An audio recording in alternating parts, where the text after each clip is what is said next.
and welcome to this virtual press conference. Really appreciate all of you who are already here and others who will be joining shortly. I also welcome you for this conference. Now, this press conference and this conversation is primarily about two institutions. Both of these are constitutional institutions. The first being the Supreme Court of India, and the second being the Election Commission of India. Now, these two institutions are known as two pillars of our democracy. And if the democracy is standing on four pillars and of them two are these, then you can imagine the importance and significance of these two pillars in the world's largest democracy. What I want to talk today and share with you today is certain actions which I have been forced to take because of two factors. Factor number one, that are courts and also the Election Commission of India. But let's start with the courts. The Supreme Court and the courts as such, they have become criminal and are damaging our democracy and harming the citizens. The Election Commission of India also has become corrupt and criminal in that manner by not taking required action on two MCCs. Now, I'm sure you know one MCC, some of you may also know the second MCC, but these two MCCs, the first MCC is the microcontroller chip in the EVMs, and this entire EVM aspect I am bringing it under this one MCC, and the second is the Model Code of Conduct, which we've seen what the EC has done, rather not done, in the last month or so. All of this has led me to file a criminal complaint against the three election commissioners of India, along with other officials of the Election Commission of India, as well as the justices of Supreme Court who have not done what was required to be done in petitions which were focused on the present election. Whether it was my petition which related to the grave threat to the secrecy of voters, or how they dealt with the matter around the EVMs and the request by ADR, the PIL by ADR for the 100% counting of VVPAT machines or the 17C. All of this has damaged our democracy, and hence I have been forced to file this criminal complaint. Now, in the next 30 to 35 minutes, I will take you through the entire subject matter, what led to this, what all are the contentions, and what the court not do, what the ECI was supposed to do, hasn't done, but all of which today has turned our democracy into nearly into a completely another being, which people and institutions across the world now call it an elected autocracy. Election Commission of India and the Supreme Court of India are responsible for that. Your questions will take after that. So quickly, let's analyze the role of the Supreme Court and why I say that it has become criminal. And I will start with Manipur. A civil war started in Manipur in May 2023. Now we know that the courts have the power to take suo motu cognizance. As far as I know, they did not, and the petition was also delayed. What caught my attention and got me involved was the amount of arms which were being looted on a regular basis. As a common man, I was shocked that there is so much arms and ammunition which is being looted or allowed to be looted, because all of this cannot happen without state complicity, which was then verified by security experts as well, including the ex-Home Secretary, Lieutenant Generals of the Army, DG of Assam Rifles, and almost every other official who I spoke to from different security forces and otherwise. 4 months after this loot or handover was continuing, I filed a intervention application in the Supreme Court of India, which led to the arms loot coming to a halt. A very good order was passed by the CGI, which I suspect was passed because just roughly about 10 days prior to that, I had filed a criminal complaint against various government officials, including the Prime Minister, the Home Minister, the justices and judges of various courts, officials and ministers in the government, officials in the government, for what had been done to the country and how it had been turned from a Ganatantra into a Ganatantra. And Ganatantra here is for the guns. And it literally became so profound when you saw what was happening in Manipur, the amount of guns. By now, roughly 6,500 to 7,000 guns, which include AK-47s, machine guns, carbines, have been looted. Along with that, nearly 14,500 bombs have been handed over, and close to 6,75,000 bullets have been handed over. And besides this, there is various other police uniforms and sophisticated arms and ammunition for night warfare and what you have. And all of this, please mind you, is just the official number. The actual number, as we know, may be quite high.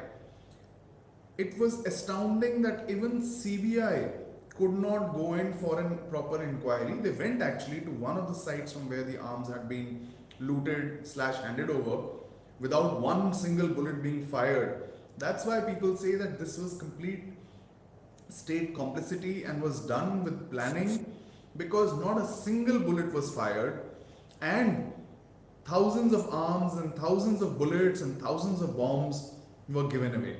But when CBI went to inquire at one spot, it turns out that a mob comes and doesn't let the CBI team go in. And a few hours later, the CBI team comes back. This is the state of affairs in Manipur, and despite that, not only did the government not act, but the Supreme Court also not take decisive action except passing that one order. We got the state and the central government to submit a status report on the arms, which they accepted in a sealed envelope. We don't know still what is the status on recovery of arms, but not much has been recovered, and our police and armed forces personnel continue to die, including citizens. Overall, close to about 225 people have died, 3,000 people have been injured, and 70,000 people are displaced. Despite this, President rule wasn't put in Manipur. I don't know what else qualifies for the President rule, but it is shocking that in September, the Chief Justice of India says in open court that we do not have time to listen to this every week. They weren't listening to it every day, every hour, but they didn't even have time to listen to it every week. This is a civil war, which overall has put a huge question mark on our entire national security. And the Chief Justice of India says we don't have time to listen to this every week. They have time for a 9 judge constitutional bench or a 5 judge constitutional bench to hear other things day after day. But for a matter like this, they can't even allocate a 1 or a 2 or a 3 judge bench to hear this every day. That's how important your life is. And that's the reason why I've been fighting that this entire country today stands at the brink of being turned into a Manipur. How easy it has become for arms to be given away and judiciary to then just look the other way. And I highly suspect that had it not been that criminal complaint which I had filed, which was copied to the Supreme Court, the CGI and his fellow judges would not have passed that stern order which said that FIR should be registered under the most strict sections of the IPC, which include acts for terrorism, which include waging war against the country, which included UAPA and every single stringent IPC. And the coordinating officer, ex-DGP of Maharashtra, Mr. Dattatreya Padsalgikar, was appointed as the point man between the court and the committee, the Geeta Mittal committee, to ensure that FIRs are filed in this manner and action is taken. Yet, 1 year down the line, not only do we not have this civil war not resolved, but getting grave. And for the last 6 months, the Supreme Court is refusing to even listen to the matter or list it. It's been 6 months that I have been pleading to the court that please list this matter, don't delay it, don't postpone it. Geeta Mittal committee has come to the court and said situation is grave, we need you to act. Court has done almost nothing of consequence. And the entire Northeast today stands at a threshold of jeopardy. Entire Northeast can get imbalanced, but our courts don't even want to list the matter, let alone resolve this issue. Our army generals have said that this entire issue will not get resolved until the arms are recovered, which is what my petition was about. And I not only made numerous requests, but also did mentioning through lawyers every single formality. Now, mind you, this is a civil war, so there should not be importance on are you following every process, are you following every formality. This is a civil war. The court and its officers should be standing and getting things done. But when I file a request that the matter be listed fast, because even the European Commission is again condemning the government and the nation for what is happening in Manipur, and people are dying and arms are being stolen, the registry tells me you did not do it in the right manner. People go on the streets to protest even at Jantar Mantar. They are told that you will wind up at this hour, and if you are late, then they start screaming at you and bring the police and other forces with their batons and say shut down, shut down, shut down. There can be action against you. They want you to follow every norm, even when you're protesting about a goddamn civil war. Pardon my use of that word, but what else does one say? I organized a protest at the Supreme Court. What I learned was I organized this protest to talk about Manipur and the court to list it, which it was refusing to do. And I learned from highly reliable sources that they learned that orders from the top were isko uthalo. I was to be picked up, and what was to be done with me, I don't know. After that, I organized a protest at India Gate, and the moment I reached, I was detained by the police. Why? Because I am trying to raise a voice for this nation, for its safety, for the safety of its citizens, for the sovereignty of this country, for the future of this country. And yet, nobody wants to do their work, but they want to detain me despite not a single person with me. They want to tell you, Delhi police wants to tell you that there is section 144 in effect in entire New Delhi district without any court order being shown to me. But even then, I was all alone, but I was detained for 3 hours at the Kartavya Path police station. And why? Because I was performing my kartavya, which the judges, administration, ministers, prime minister, home minister, president, army chief, all seem to have forgotten. But a citizen who is doing that will be detained in this country. The courts will look the other way when tear gas shells are put on our farmers, when they are bombarded with tear gas, when they are bombarded with rubber bullets, with pellets, with military grade weapons, with sonic weapons, LRAD weapon. They can make you go deaf. They would much rather make our farmers go deaf than themselves listen to their cries for a decent life so that they don't have to commit suicide. And fearing the conduct of the court, I was advised that the PIL which I filed for the farmers when they were coming in and how they were treated, I was advised to take it back, which I did. And despite that, certain adverse remarks were passed by the judge. They will not act themselves, but they want you to do everything.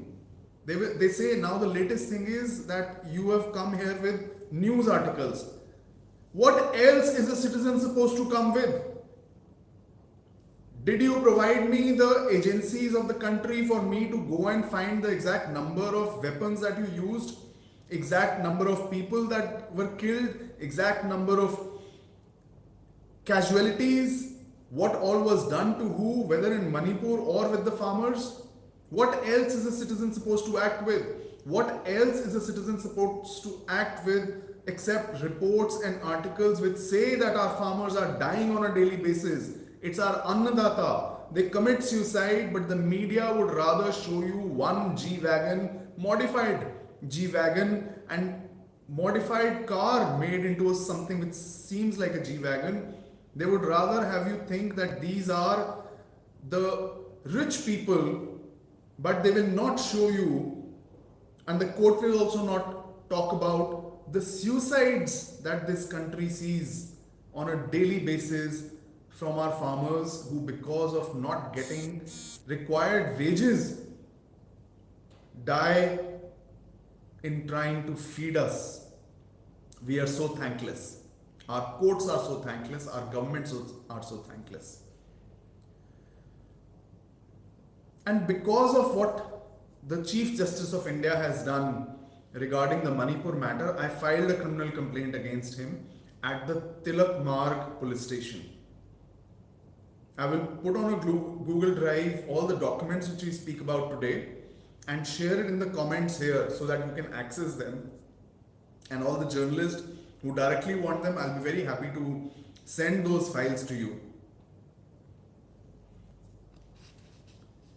So while I was involved in this entire matter of trying to get the Manipur matter being listed and then seeing the pain of our farmers and what was being done to the protesting farmers and filing that PIL, I had a lot of conversations with my lawyers and I was also observing the ADR petition, and that's when it suddenly struck me that there is a huge threat because of this entire process.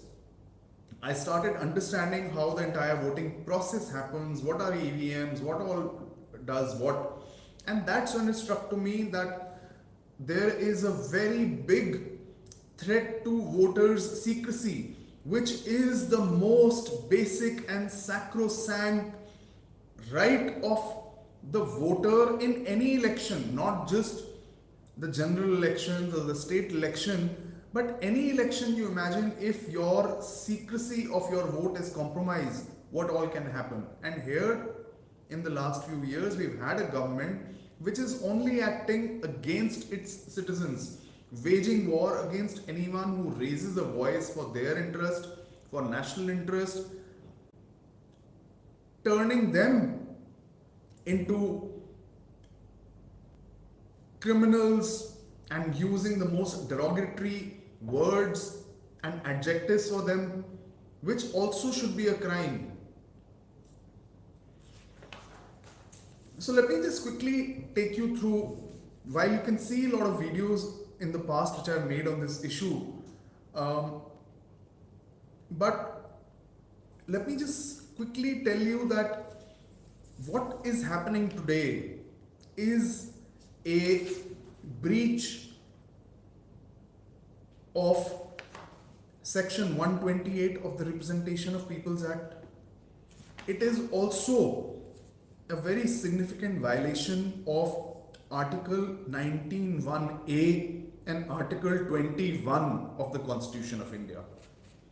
The way the entire machinery works, we cannot have free and fair elections, and there is a huge threat to the secrecy of the vote.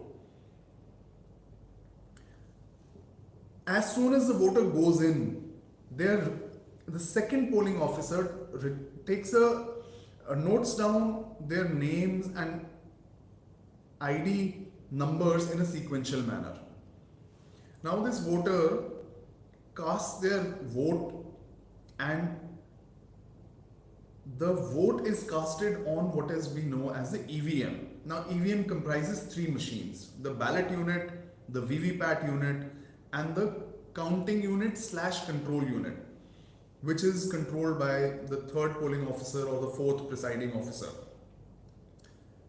All three machines have MCCs, the microcontroller chip, which first of all is made by a foreign entity. It is not made in India. The foreign entity says that it is not a one-time programmable chip, but the Election Commission of India to the Supreme Court says it's a one-time programmable chip. Now, any chip, whether it's one-time programmable or not, stores data like a stack of books, and you can retrieve that data later on if you want in any format, Excel, Word, whichever format, and you can then match that data in a sequential manner with the sequential data in register 17A. The other important thing, the VVPAT machine, which was introduced by the court after a court order, the VVPAT machine is a time-stamped slip generation machine. The slip which is generated, which you see for the 7 seconds through the transparent or translucent window, whatever it is, you see that slip is a time-stamped slip. So again, time-stamped strip you leave behind, and that can be matched with the 17A voter data. And then there can be vendettas in numerous manners against the voter, and the voter's vote can be used against them for IT raids, for clamp down on social media, for harassments in various other manners. Additionally, what is very, very important, two aspects about the EVMs. Number one, BJP functionaries are sitting as directors in the two companies which manufacture these EVMs. Isn't that a direct conflict of interest? How can persons who are official functionaries in one political party become directors in the companies which are manufacturing EVMs when the entire process is supposed to be free and fair.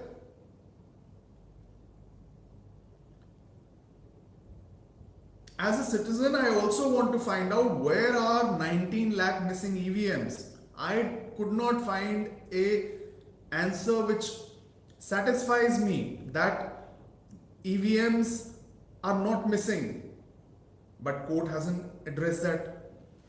Now, two other aspects which the court completely looked away from in the ADR matter is that the symbol loading process in itself can tamper with the result.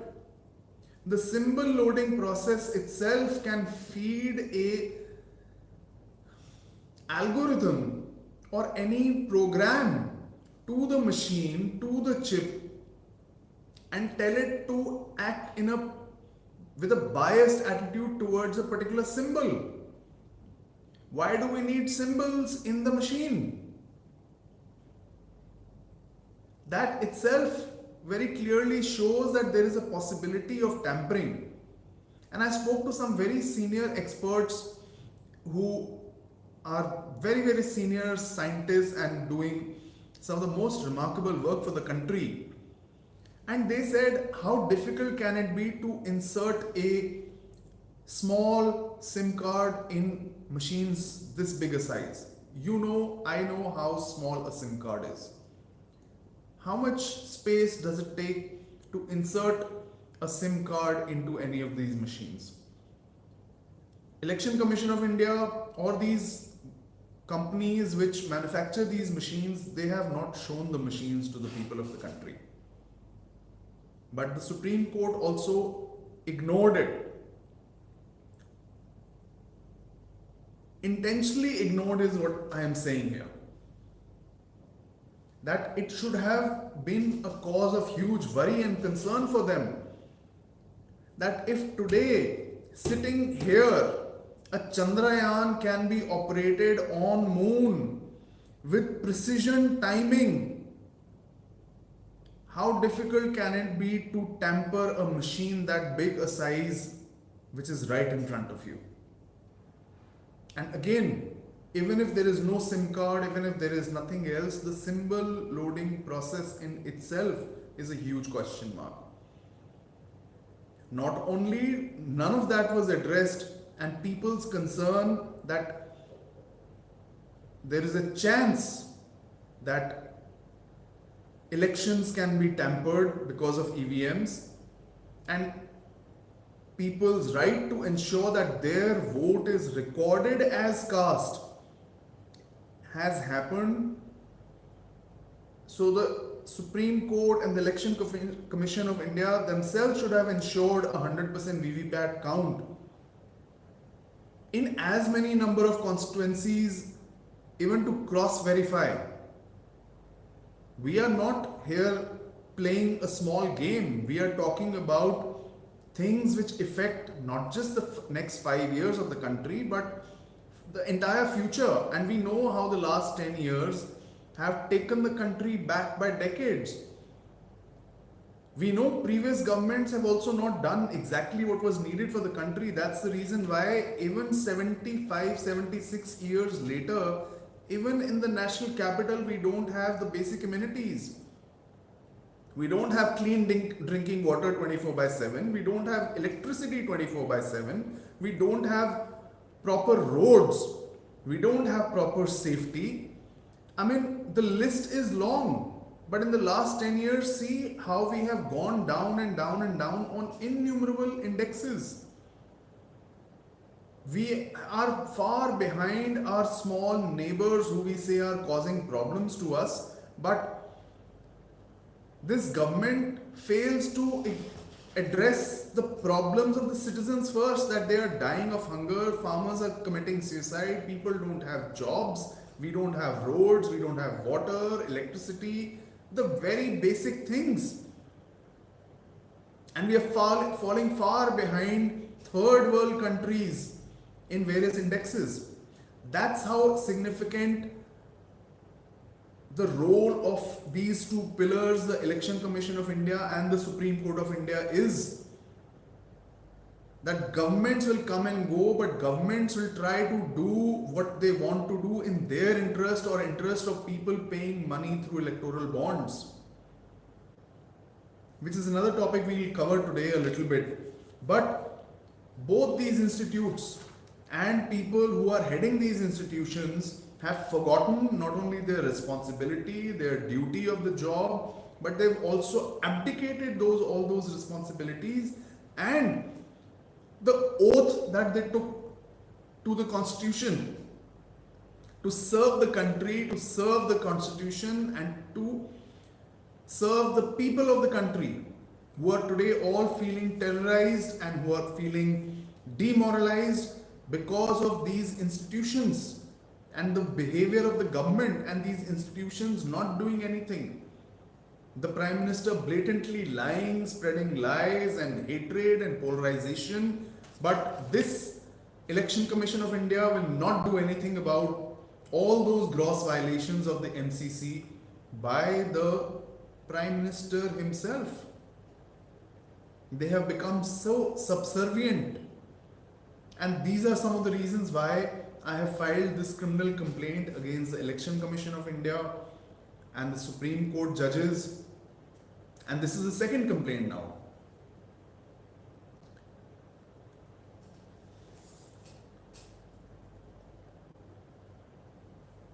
My matter on the threat to voter secrecy, Election Commission of India didn't even reply. Prior to that, I also wrote to them that there is 16,000 crores of illegal money in the form of electoral bonds. Elections should not be held when you have that kind of money, which today it's coming out that it is money which is in all likelihood companies which don't even have any profit for themselves are investing so much money, so they are just vehicles, and this money could very well be foreign funds in India. Now imagine any party who comes to power on the basis of electoral bond, which number one could have foreign funds, but the second thing is also that these were election bonds. So how could any party take more money than the total number of candidates in Lok Sabha that they are contesting plus state election or anything? These were all important questions which the Supreme Court of India, Election Commission of India just completely looked over and allowed an election to happen in what was otherwise a state of national emergency, because not only we had thousands of crores of money which could be foreign funds, but we have machines which have a foreign component. The MCC is a foreign component, and that itself is a cause of great concern. Can the Election Commission of India give it to us in writing that America is not trying to control our election through those MCCs? America itself does not use EVMs, but an American company is supplying microcontroller chips for EVMs which are still in use. The country which came up with EVMs does not use it. All major countries which were using EVMs have removed them. But not only the concerns of ADR petition were not addressed, but the first time ever somebody has brought this to the light of the court and the Election Commission of India, the threat to the secrecy of voters. No one before me has ever brought this point forth.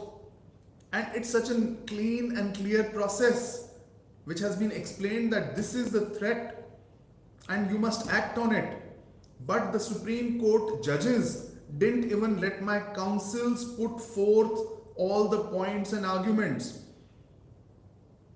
This is hooliganism, not letting important points come forth. There is a practice I know that every judge comes prepared beforehand for any cases of the day. And my very brief PIL, I can tell you with guarantee that the Supreme Court, CGI, and all these judges would have read, especially because of me filing it after I had a major clash with the Chief Justice of India, like I told you before, wherein there were orders apparently to have me picked up and God knows do what with me.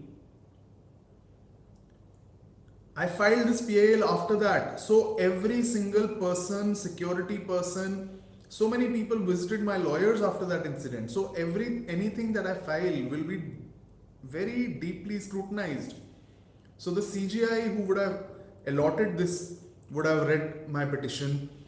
These two judges who took it up would have read my petition, and they lied under oath that their previous judgment addresses the points in my PIL. No, it does not. Absolutely not.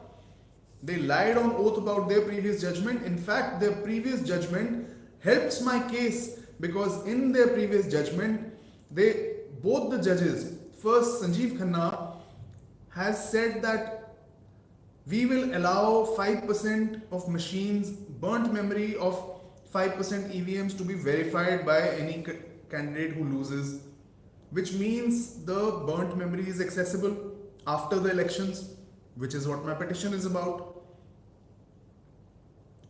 Dipankar Datta's judgment says that a petitioner does not necessarily have to file after the effect has taken place, which is what I have done. As soon as I realize this is the threat I have filed, and can they say this is not possible? I challenge them to say that this is not possible. I challenge the Election Commission of India to say, I challenge the EVM manufacturers to say. I challenge any expert to come and say this is not possible at all. My lawyers themselves also said that there are cameras installed, which as per ECI, about 60% of booths have cameras installed. That's another tool to verify who came first, who came second, and match that with 17A, match that with VVPAT slips, match that with the data from the 3 EVMs. And you have complete knowledge of who voted for who. There are so many direct, I will not call them loopholes, but opportunities have been provided to find out this information. And today the amount of voters whose data stands at risk is close to about 60 crore.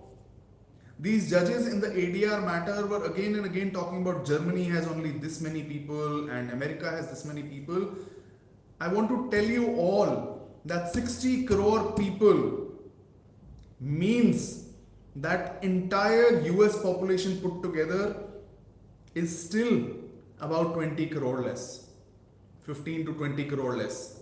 60 crore means entire European Union put together, and we still have more people whose data is affected. You take the entire continent of South America and still we have more people threatened with the possibility of their vote becoming knowledge of somebody else. So my question is, could the ECI itself not have acted? Why did I have to go to court? Even after going to court, I had a perchance meeting on a day on which I had announced that I will arrest Narendra Modi and Amit Shah under section 43 of CRPC. That day, perchance, I had a meeting with the Election Commissioner, Dr. Sukhbir Singh Sandhu, a total perchance meeting at Constitutional Club. I apprised him that this is a grave threat. I have written to you more than a month ago and I would like you to please give me 5 minutes. And he said, come, okay, we'll try to meet next day. You send me the mail right now. His secretary, his PA gave me his email ID, which I already had, but confirmed it. And I immediately sent the mail. And for almost a week, I kept trying to find out when can we meet. Parallelly, I was speaking to various other officials in the Election Commission of India, and they would just say, you speak to this, your mail has been sent to this man, this man, and finally one person not available. And then they say, oh, he may be busy, he may not be coming. And that's a loop that you are put in. And that's the reason why I say that their acts have possibly damaged and harmed our democracy, and that's the reason why I have filed a criminal complaint against them.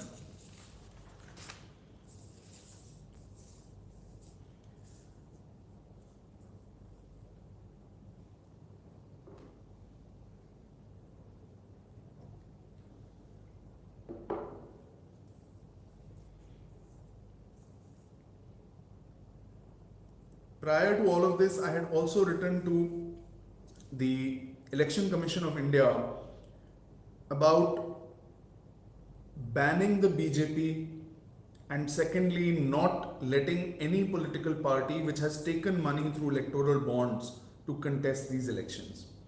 And I had prayed that you rather please postpone the elections.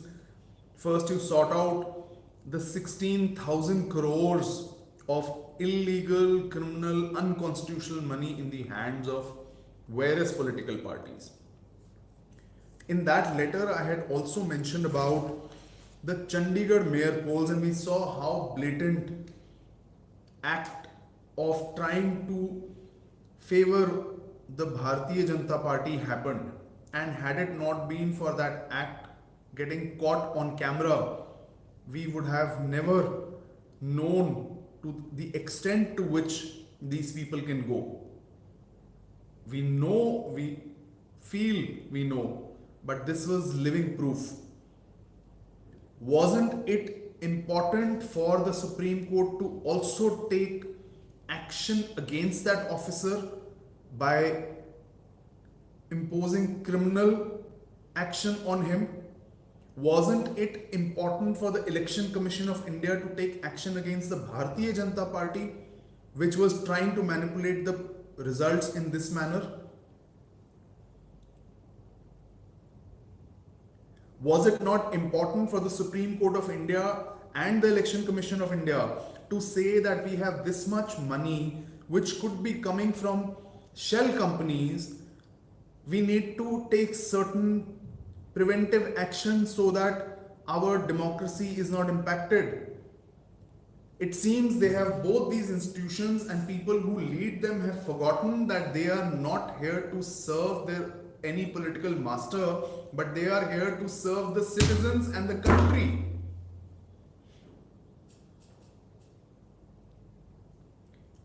And that's another reason why I have filed a criminal complaint against them once again.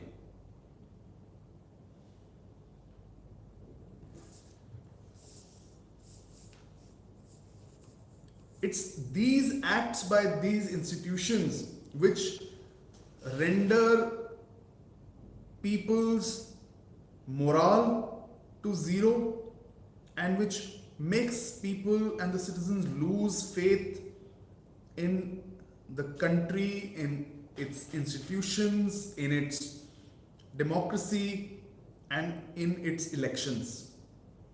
You see what happened in Nagaland. A few polling booths had zero turnout. Can you ever imagine, in a country which has such high population, not a single person turning up to cast their vote in so many polling booths and constituencies? How is that possible? What damage has been done that the voters have zero faith in elections? Is that itself not ground enough to cancel this election? I'm going to file another petition for taking required action on all of these things, and whatever the lawyers will suggest to be done, but we may file a petition. I am certainly in that favor. We will file a petition for cancellation of these elections, the results of these elections, because everything is so biased. The bias in the system and the administration today runs so deep, the rot is so deep, that the government is allowed to wage war against farmers who feed this country, who constitute about 60% of the population. They will be trampled upon in this manner, but the same government which can fortify borders so that farmers and citizens are not able to come to their own national capital, but the same government is unable to fortify police armories in Manipur so that arms and ammunition made through taxes of you and me and everyone else in the country are not just handed over and used against the citizens itself. What this government has done in Manipur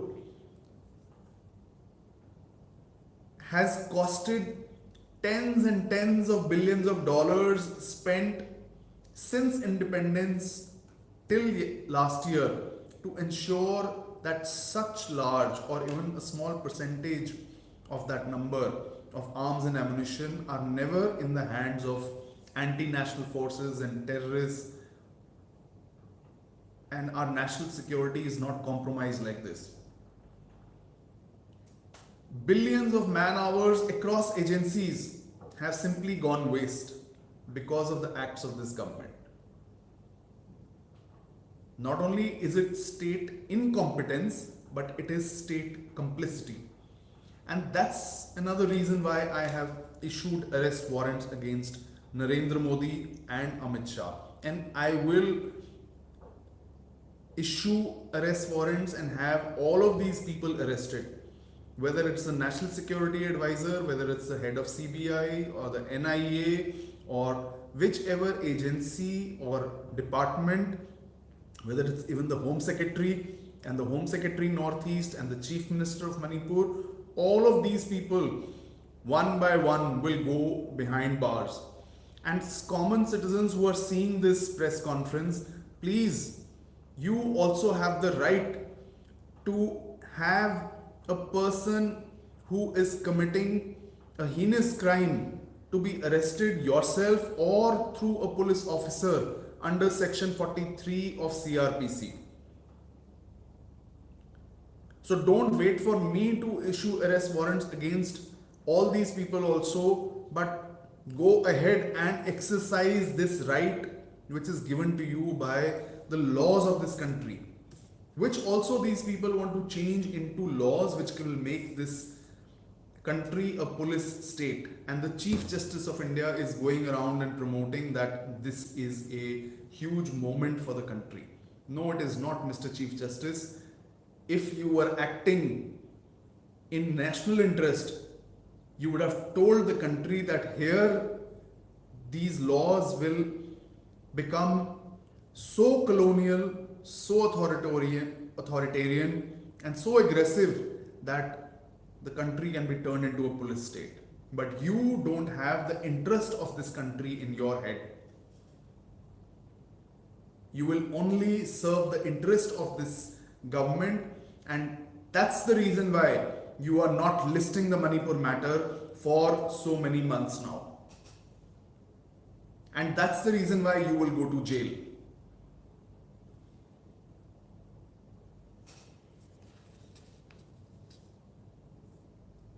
In this country, a person who runs over farmers with his car can get bail.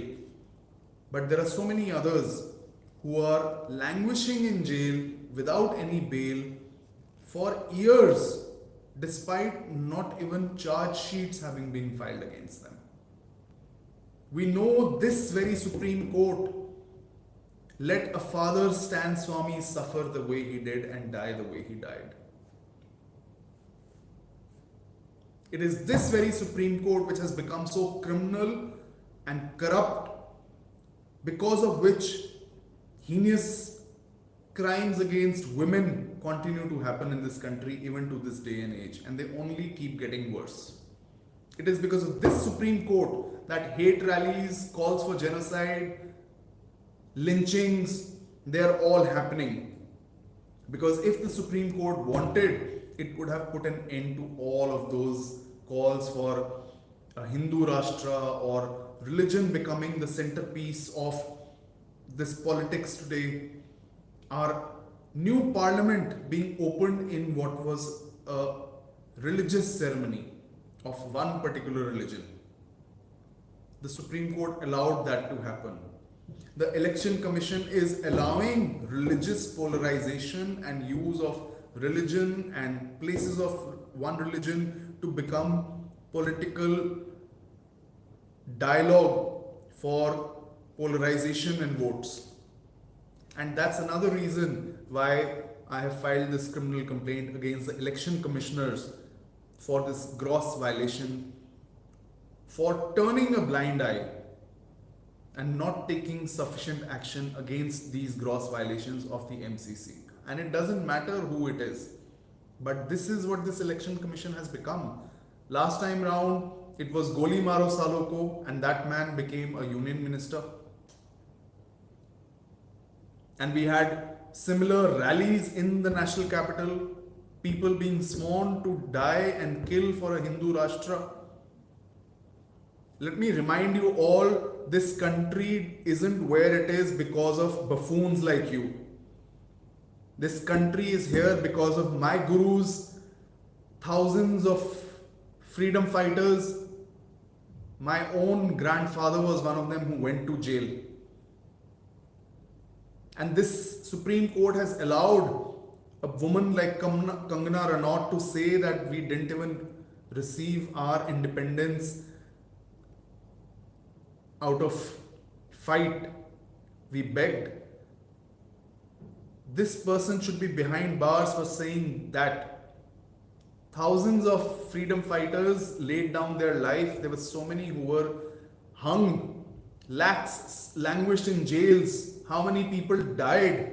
And this woman has the audacity to say we received our independence after begging? And the Supreme Court allows that to happen? That's the reason why I very clearly say that this court and the people who run it have turned into people who've forgotten what their role and responsibility was, what they were supposed to do, what they are paid to do. They've also forgotten that they are here in a job, a paid job, and we as citizens of India are the ones they're supposed to answer. And yet somehow they have seemed to come to belief that they are the ones who own this country and own the people who pay them. It's time to remind them that no, that's not how things are. And that's the reason why this criminal complaint has been filed. The Supreme Court forgot that how the world's largest democracy, once again say, has been turned into a Ganatantra on the basis of the Ganatantra has been turned into a Ganatantra, which is also the title of my book, Ganatantra se Ganatantra tak. This journey has happened because the Supreme Court has allowed terrorism by the government and various agencies in forms of raids and harassments and threats and jailing people who don't deserve to be in jail, who are only acting in the country's interest.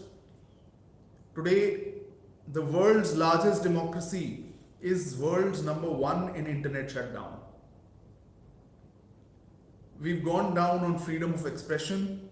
Freedom of movement is so restricted that we saw not only in the case of the farmers, but also with Sonam Wangchuk trying to highlight to the country our land has been captured by China and Section 144 was imposed.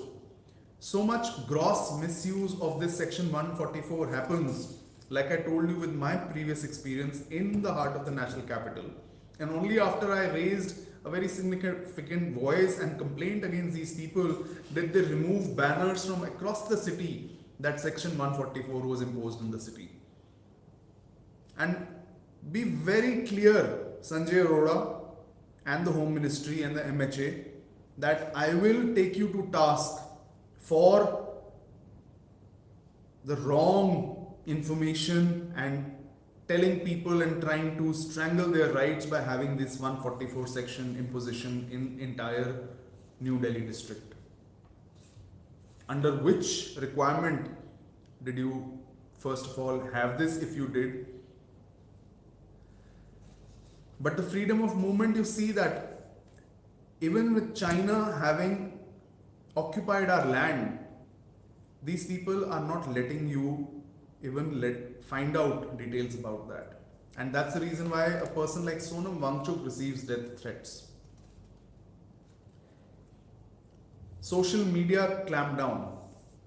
Even a global social media giant like X is threatened, its employees are threatened with jail if they don't honor the government's authoritarian diktats to shut down certain media handles which are stating things as they are, which make the government's side fall flat and the truth come out. A government which does not even spare a giant social media, you very well know what it's doing to the rest of the country. We saw how 100 plus people died in demonetization and what it did to the economy, and yet the Supreme Court did zilch to punish the guilty who brought this scheme. And that's one of the few other reasons why I have issued arrest warrants against Narendra Modi and Amit Shah.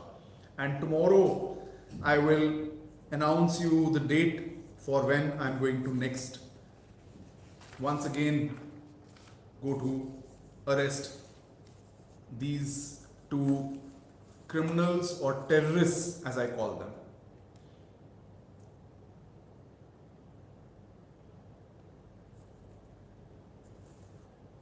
The Justice Sanjeev Khanna, he doesn't even know properly about flash drive, and he's written a long judgment in the ADR matter, completely sidelining all concerns. And then when you question them, then they try to terrorize you with this one weapon that they have, contempt of court. You say anything against them and then they will try to impose criminal contempt of court against you.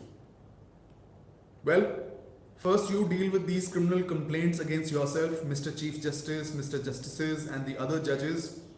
It is because this rot starts right at the top. That's the reason why it's gone down to the very bottom. From personal experience also, I can tell you that from the last lowest judge in the country to this top, the entire system is so corrupted, so criminal. That's the reason why people who really suffer are languishing in courts for years. People are languishing in jails for years on false charges and false complaints, and the courts are unconcerned.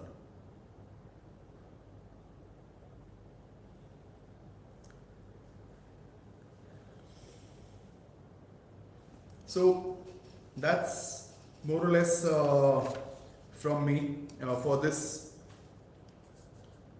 press conference. I just want to conclude by once again reiterating that courts have become criminal and have damaged and harmed the democracy, the security and sovereignty of the world's largest democracy. They take years to do what could have happened in days, and the electoral bond's verdict or the case is one clear example of that. That it took them 7 years to bring out the judgment. Despite the Election Commission of India and the RBI pointing it out right at the start, the threats because of this one scheme, and yet the Supreme Court did not put a stay on that scheme. Had that stay been given, then as per ADR, there would have been just about 5 to 600 crores in the hands of different political parties at that time. But a couple of months ago, when this verdict was eventually given, political parties had more than 16,000 crores of illicit, criminal, unconstitutional money.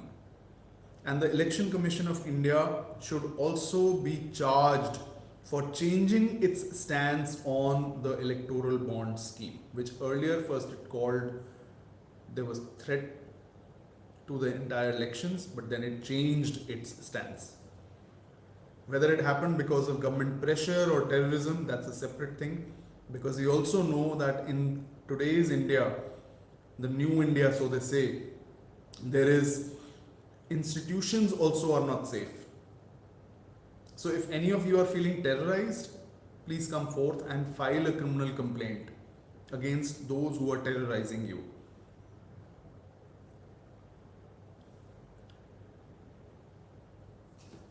We started with Manipur, and I would like to end also with Manipur. I had last year written a poem on Manipur, which I want to recite to you. I've received a question here that tell us a little bit about yourself. So my background is that I come from design. I was a shoe designer. I've done certificate programs in shoe manufacturing and design from India and Italy. And I also did a program in business management for entrepreneurs, which was again another certified program. I am the founder and managing director of the 6th Chamber of Commerce. I also help businesses with scale-up advisory and growth capital. Besides that, I coach and mentor some startups whenever now I have the time. I'm an author and a poet. My first book is called Ganatantra Se Ganatantra Tak. I will put in the link in the comments, in the description actually, link to that book if any of you wants to purchase it. It has a collection of my poems from 2017 till now. I've had the fortune to conceptualize certain very big ideas which are all waiting in the pipeline because of the work that I'm doing for the nation, which includes the Manipur arms loot matter.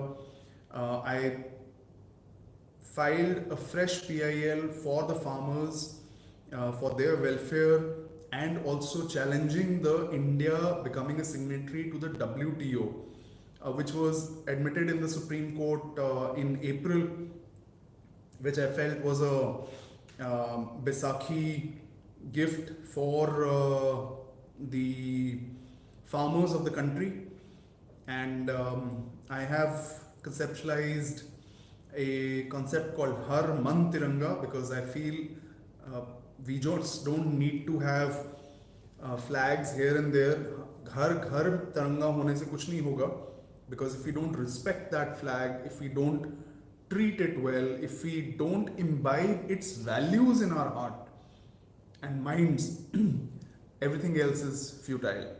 So that's why Har Man Tiranga Yatra is something which I've been wanting to do since August last year, and because of these cases which I took upon myself to ensure that our country doesn't become Manipur.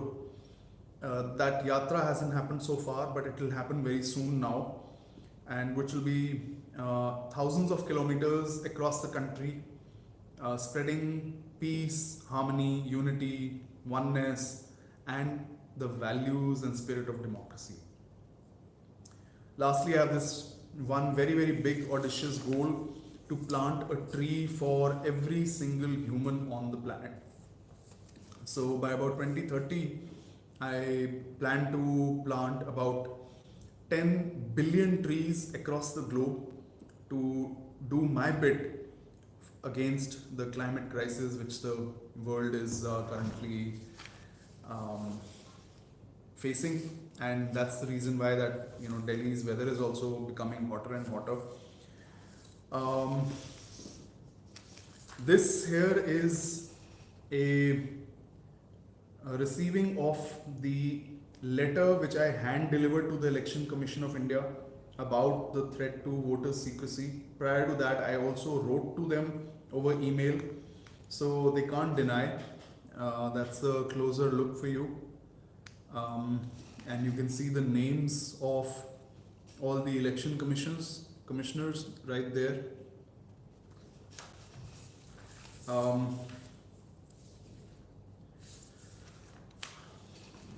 This is a letter which I wrote in reply to the registry saying that you should submit it at the filing counter and not by mail, etc. And I wrote to them saying that not only are you lying about that, but said that quite politely, but also told them not to delete the matter from, as you can see the highlighted portion here, that they should not delete the matter as situation was getting grim. This is from the 17th of Feb, and yet we are now getting to 17th of June. The matter has not been listed. Let me see if I can quickly find the copy of the poem for you and recite that poem as the closing note for this press conference. Any other questions, then please feel free. Allow me a minute to look for a copy of it. The poem is called Amrit Kal, and how things and what all things are happening in the country in this Amrit Kal.